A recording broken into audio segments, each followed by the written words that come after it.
This one's interesting. All Netflix movies suck ass.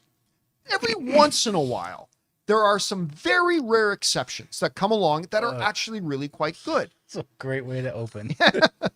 For Old Guard, for example, that was a really pleasant surprise to me. I really liked Old Guard. But then came along this Matt Damon, Ben Affleck one not long ago called The Rip. Directed by Joe Carnahan.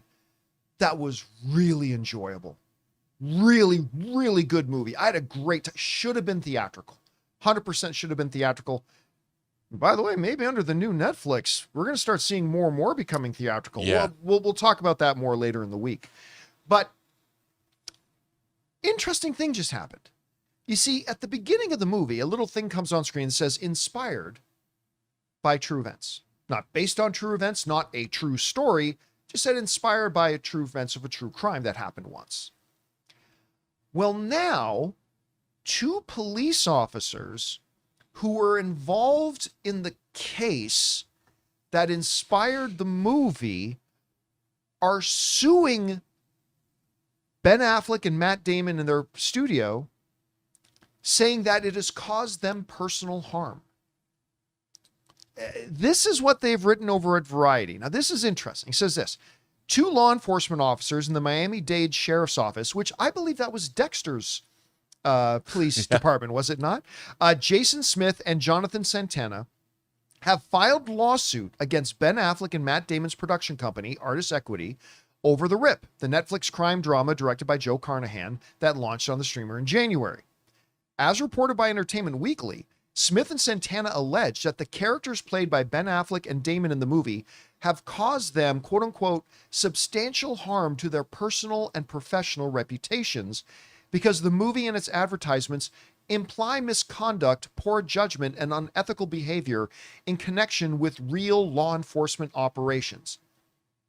Based on that, couldn't any movie or TV show that has corrupt police officers in it be guilty of that? Anyway, the article goes on. Variety has reached out to a representative for comment. The Rip stars Matt Damon and Ben Affleck. You guys know the movie. You've seen it.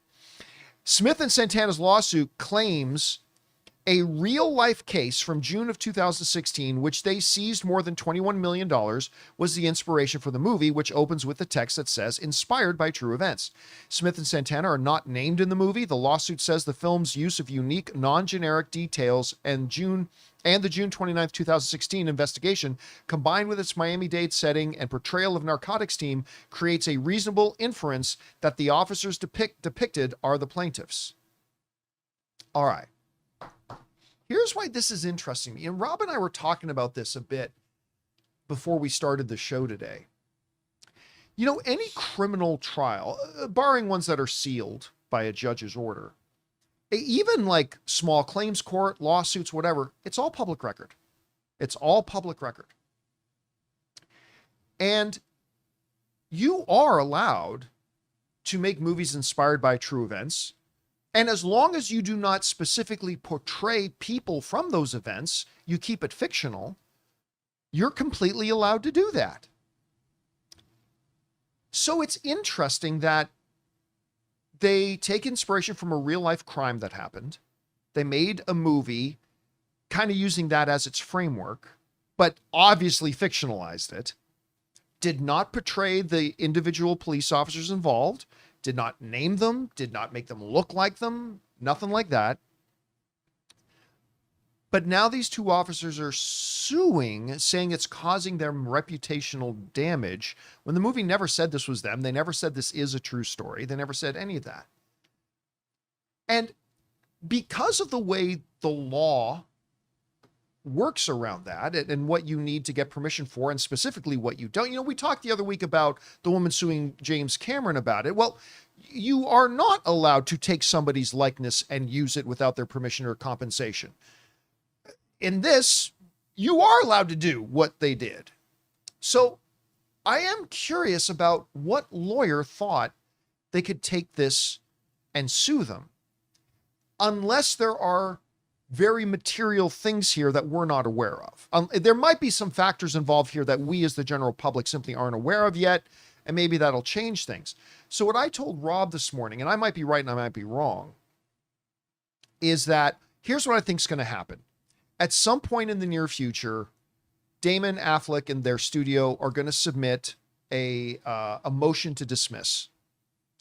Now, in a motion to dismiss, you have to prove to a judge, if you're the one bringing the lawsuit, you have to prove to a judge that you have a reasonable expectation of success if it goes to trial. You don't have to prove your case to the judge. You just have to show that you think there is a reasonable chance that you will win the case if it goes to trial. And if a judge determines this has no chance of winning, they can grant the motion to dismiss and it's done. And that's what I think is going to happen here, based on the limited information we have. And if it does not get dismissed in a motion to dismiss, I think it'll probably get settled pretty quickly and thrown out. But again, Rob, all I can assume here is that there must be some significant pieces of information here that we're not getting, because simply making a movie, a fictional movie that's inspired by a real life crime, well, I mean, that's completely covered. You're totally allowed to do that. So we might be missing something. Guys, we want to take a second and thank a sponsor of today's video, Hims. You know, one of the hardest things about trying to lose weight is just figuring out what actually works, because we've seen them all. There are a million trends, diets, and gimmicks out there, and honestly, it can get overwhelming. And that's why weight loss by Hims really stands out. Hims now offers access to an affordable range of FDA-approved GLP-1 medications, including the Wegovy pill at its lowest price ever, and the Wegovy pen. With Wegovy at Hims, lose up to 20% or more of your body weight when combined with diet and exercise. It helps you regulate your appetite and eat less, so success is within reach. Plus, Wegovy is the first ever and only GLP-1 available in a pill for weight loss, so there are no needles needed. And the process is extremely convenient. Everything happens online. You connect with a licensed provider who determines if treatment is right for you, and if prescribed, your medication gets delivered right to your door. No insurance necessary. Ready to reach your goals? Visit hims.com/Campea to get a personalized, affordable plan that gets you. That's HIMS.com/Campea. hims.com/Campea. Based on advertised cash price for 30-day supply of medication only. Membership required, fee not included, and billed separately. Weight loss by Hims is not available in all 50 states. Wegovy is the registered trademark of Novo Nordisk AS. To get started and learn more, including important safety information, Wegovy clinical study information, and restrictions, visit hims.com. Anyway, you heard about this case. You read through the article. What do you make of it? Well, like you pointed out, it's odd, you know, and look, I think that there's a lot of people that they're opportunistic in instances like this. I mean, these cops are claiming that there's somehow, you have to prove damages. You have to prove that there's some kind of distress happening here. And, you know, if there's an, this took place in 2016, this movie isn't even a period piece. It takes place now, you know, and the idea that you're inspired by actual bad events, bad guys. I mean, I'll bet they even borrowed, this probably wasn't the only time. I mean, obviously there's a lot of money involved, but dealing with the cartels, half of the episodes of Miami Vice, you know, are dealing with this kind of stuff. Or the upcoming Miami Vice. Yeah, the upcoming Miami Vice 85.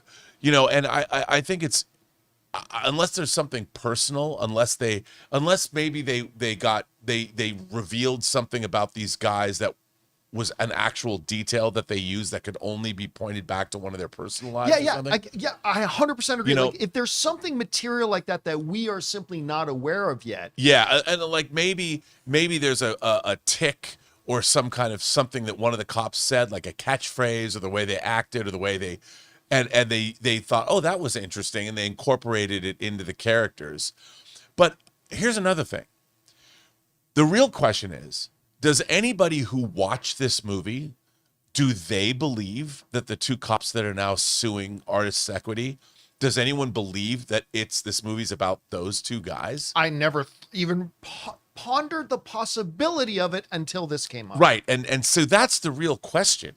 You know, you have to prove, if you are saying that there are personal damages, you have to be able to prove that. That's how a judge or a jury will award you a win. You have to prove it, and you can just say, and look, anybody can sue anybody for anything if that's what they want to do, but you then have to prove it in court. And that's not hard. I mean, that's not easy to do. How have they been damaged by this? If anything, they can point to, look at this movie that got made by Ben Affleck and Matt Damon. Those guys are playing us. Well, you have to do two things. This is where it gets extra complicated. First of all, you have to prove that the person you're suing was doing something against the law. Yeah, right. That's the first thing you got to prove, which I don't even think it gets by that test. Secondly, you have to prove that by doing what they did, they caused you material harm. Right. Both of those are going to be challenging here because their statements here are saying that, well, I think it's the Matt Damon character at the end murders the guy. Well, now you just publicly called me a murderer. Right. Did they? Did they? Again, I want to leave a lot of room here that there very well could be, like Rob was making up some scenarios, but he could be right. Like maybe there are some big details here that we just don't know about publicly. Like maybe they got pictures of the actual cops and designed the actual costumes of Matt Damon and Ben Affleck based on his real life wardrobe. And they used his real nickname and they used his actual model of car that he drove. And I don't know. I don't think they would have done that, but I don't know. Maybe that stuff's there too. Other than that, I just don't see how this goes before any judge. Remember, 2 points. You got to show that they were doing something they shouldn't be doing, and then show that doing something they shouldn't have been doing caused you harm. Once the studio brings a motion to dismiss, and they will bring that motion. I don't know if it'll be next month or in 4 months, whatever, but it'll happen. I just don't see how any judge looks at these plaintiffs and says, yeah, you have a reasonable expectation that you might win this when it goes to court. I just don't see it happening. No, and the thing that really bothers me about this is Ben Affleck and Matt Damon, their company and what they are trying to do in terms of paying crew out. Artist Equity has a really great way of making movies, and they made Air about Michael Jordan and the Air Jordan. I love that movie, by the way. I love that film. That speech that Matt Damon gives is an all-timer. And then, they're making this film. I think this is a really great company that they've created.